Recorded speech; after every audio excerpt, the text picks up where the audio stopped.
محبوب کائنات صلی اللہ علیہ وسلم سے اپنی محبت اور عقیدت کا اظہار کریں، خود بھی درود شریف پڑھیں اور دوسروں کو بھی پڑھنے کی ترغیب دیں۔ جزاکم اللہ خیرا۔ اللہم صلی علی محمد بعدد کل داء و دواء وبارک وسلم۔ اللہ والو، ذکر کے فضائل میں کیا کیا بیان کیا جائے؟ نبی مکرم صلی اللہ علیہ وسلم نے ذکر کی بہت فضیلتیں بیان کی ہیں۔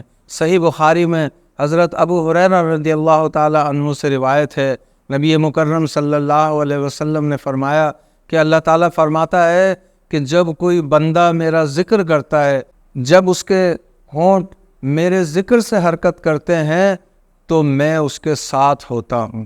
یعنی اللہ تعالیٰ اپنا ذکر کرنے والے بندے کے ساتھ اس وقت موجود ہوتا ہے جب وہ بندہ اللہ کا ذکر کر رہا ہو۔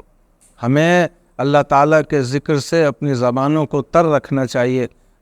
ضروری نہیں ہے کہ کوئی مخصوص ذکر ہو، ہم درود و سلام بھی پڑھ سکتے ہیں، تلاوت قرآن بھی کر سکتے ہیں، کلمہ طیبہ کا ورد بھی کر سکتے ہیں، مختلف ذکر ہیں۔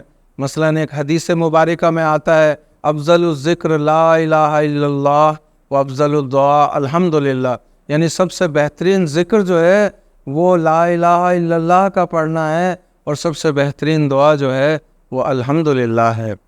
ہمارا یوٹیوب چینل ڈاکٹر عبدالسلام عادل ضرور دیکھیں اور ویڈیو ان لوگوں تک بھی پہنچائیں جنہیں اس کی آپ سے زیادہ ضرورت ہے۔ ویڈیو پسند آئے تو چینل کو سبسکرائب کریں اور بیل آئیکن پر کلک کرنا نہ بھولیں تاکہ چینل پر آنے والی ہر ویڈیو آپ کو فوراً مل سکے۔